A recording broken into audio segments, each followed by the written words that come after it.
అద్భుతమైన రీతిలో విభాగం చేశారు. ఒక సంవత్సరాన్ని ప్రమాణంగా తీసుకున్నారు.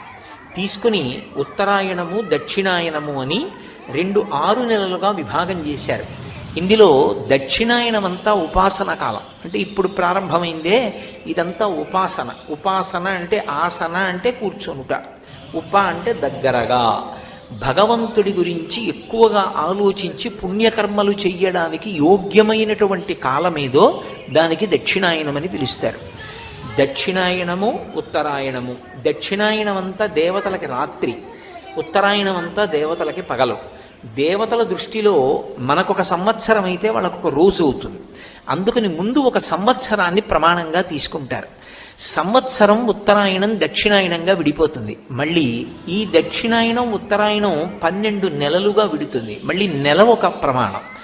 మళ్ళీ ఆ నెల శుక్లపక్షం కృష్ణపక్షంగా విడిపోతుంది.